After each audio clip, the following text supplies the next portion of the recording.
क्या लगता है मुद्दा क्या होना चाहिए?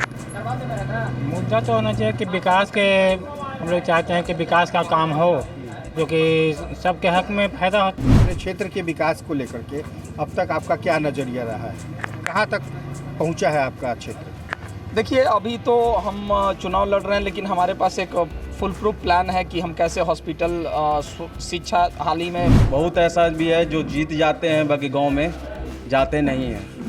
ऐसा नवयुवक को होना चाहिए जो साथ में साथ मिलाकर चले, विकास का काम करें।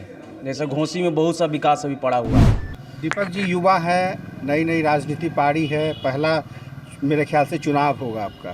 चुनाव लड़ने का सबसे पहले सोच इस बात से आया क्योंकि अक्सर सुनने को मिलता है कि ये देश युवाओं का है और यहाँ युवाओं का प्रतिनिधित्व नगण्य है। बहुत ज़रूरी है। नवयुवक तो सबसे अच्छा है, समझिए कि और जो वो सब हैं वो तो पीछे और करते जा रहे हैं।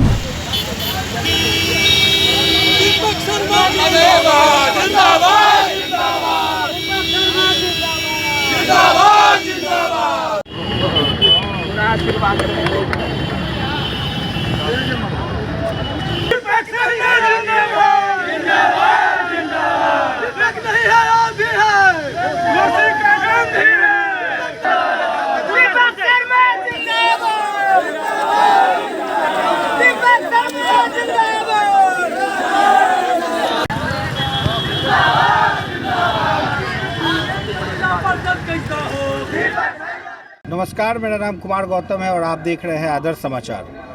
जहानाबाद ज़िले में है इस वक्त और जहां की चुनाव की जो तमाम सरगर्मियां हैं डुगडुगी बजने के बाद बहुत तेज़ हो गई है। किस तरीके से प्रत्याशी नॉमिनेशन करने जा रहे हैं और उनके साथ के जो तमाम जो कार्यकर्ता हैं, नेता हैं, वो क्या कहते हैं चुनाव को लेकर।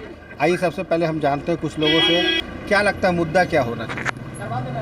मुद्दा तो होना चाहिए कि विकास के हम लोग चाहते हैं कि विकास का काम हो जो कि सबके हक में फ़ायदा हो, ये हम लोग चाहते हैं।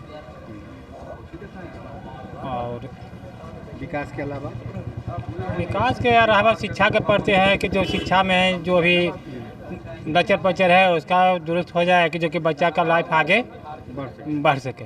किस मुद्दे पे और क्यों लगता है कि ज़रूरी है? नवयुवक का एक संगठन बनना चाहिए जिसमें विकास होना चाहिए। और बहुत ऐसा भी है जो जीत जाते हैं बाकी गांव में जाते नहीं हैं। ऐसा नवयुवक को होना चाहिए जो साथ में साथ मिलाकर चले, विकास का काम करें। जैसे घोसी में बहुत सा विकास अभी पड़ा हुआ है जिसके लिए करना चाहिए। बहुत ज़रूरी है। नवयुवक तो सबसे अच्छा है, समझिए कि और जो वो सब हैं वो तो पीछे और करते जा रहे हैं। विकास नहीं हो रहा है, तो विकास चाहिए। इसका लिए तो सदस्य से कितनी उम्मीदें रहती है विकास? विकास की जितना हो उतना अच्छा रहेगा। बिहार में यूँ तो हर चुनाव मायने रखता है, बात चाहे लोकसभा की हो, विधानसभा की हो या फिर त्रिस्तरीय पंचायत की हो।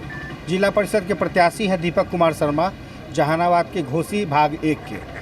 किन मुद्दों पर ये चुनाव लड़ने जा रहे हैं और इससे पहले इन्होंने किस तरीके से देखा है अपने क्षेत्र की जनता को, आइए इनसे बात करते हैं। सबसे पहले तो आदर्श समाचार में बहुत बहुत स्वागत। धन्यवाद, नमस्कार। आपके सभी तमाम दर्शकों को हमारे तरफ से हार्दिक अभिनंदन और नमस्कार करते हैं। दीपक जी युवा है, नई नई राजनीति पार्टी है, पहला मेरे ख्याल से चुनाव होगा आपका। चुनाव लड़ने का सबसे पहले सोच इस बात से आया क्योंकि अक्सर सुनने को मिलता है कि ये देश युवाओं का है और यहाँ युवाओं का प्रतिनिधित्व नगण्य है। जैसे कि इस देश में 65% जनसंख्या 35 से कम वर्ष के आयु के लोगों की है और उनका विधायकीय या संसदीय राजनीति में आप देखिएगा तो उनका प्रतिनिधित्व बिल्कुल जीरो है। तो कम से कम अगर संसदीय या विधायकी राजनीति में उनको अगर प्रतिनिधित्व नहीं दिया जा रहा है तो मेरा सोच यही था कि एटलीस्ट शुरुआती दौर में पंचायती चुनाव में या त्रिस्तरीय पंचायती चुनाव में उन्हें मौका मिलना चाहिए। जब आबादी हमारी है तो राज भी हमारा होना चाहिए, हम सरकार चलाएंगे। तो इसी सोच के साथ हम आगे बढ़ रहे हैं। हमें लगा कि नहीं, युवाओं की जो हकमारी हो रही है, युवाओं के हक में जो आवाज़ उठाना है, उसके लिए हम आगे बढ़ेंगे और हम संघर्ष करेंगे। ये तो बात युवा की हो गई, लेकिन अपने क्षेत्र के विकास को लेकर के अब तक आपका क्या नज़रिया रहा है? कहाँ तक पहुँचा है आपका क्षेत्र? देखिए, अभी तो हम चुनाव लड़ रहे हैं, लेकिन हमारे पास एक फुल प्रूफ प्लान है कि हम कैसे हॉस्पिटल, शिक्षा, हाल ही में स्वास्थ्य व्यवस्था को आपने देखा है कि कोरोना के दौरान किस तरह से ग्रामीण चिकित्सा प्रभावित हुई है। ज़्यादातर हमारे देश में लोग ग्रामीण जगहों पे रहते हैं, तो उन सब चीज़ों को देखते हुए हमें लगा कि नहीं, शिक्षा और स्वास्थ्य में और भी सुधार की ज़रूरत है। आज भी ज़्यादातर लोग प्राइवेट स्कूल्स में अपने बच्चों को पढ़ा रहे हैं, तो वो कैसे सुधारा जा सकता है, स्वास्थ्य सुविधा गाँव तक कैसे पहुँचाई जा सकती है, इसके लिए हम लोग संघर्ष करेंगे अपने ज़िलाओं में रहकर। बिल्कुल। राजधानी से महज 55 या बहुत होगा तो 60 किलोमीटर की दूरी पर ये पूरा इलाका है। लगता नहीं है आपको कि राजधानी से इतना करीब होने के बावजूद भी वो सुविधाएं अब तक नहीं मिल पाई है? देखिए, आज़ादी के 70 वर्ष पूरा होने के बावजूद भी आज भी हमारे देश में कई ऐसी चीज़ें हैं, ना कि राजधानी के करीब होने के कारण कई ज़िलाओं में ऐसी चीज़ें हैं जो अभी भी मूलभूत रोटी, कपड़ा, मकान जैसे मूलभूत सुविधाएं बहुत सारे लोगों को उपलब्ध नहीं हो पाई है। तो हमारा काम है उसके लिए लड़ाई लड़ते रहना और संघर्ष करते रहना, ताकि हर गरीब जनता को इसका लाभ पहुंचे। और सरकार जो योजनाएं चला रही है, मेरा मूल उद्देश्य होगा कि उन योजनाओं को जनता तक कैसे पहुंचाया जाए। खास करके जो युवाओं के लिए अभी स्किल डेवलपमेंट प्रोग्राम चलाए जा रहे हैं या उनको लोन वगैरह देने का प्रोग्राम चलाया जा रहा है, तो उस प्रोग्राम को गाँव-गाँव तक कैसे पहुँचाया जाए, हर युवा तक कैसे पहुँचाया जाए। बिल्कुल, इसके लिए बहुत बहुत धन्यवाद आपका आदर्श समाचार से बात करने के लिए।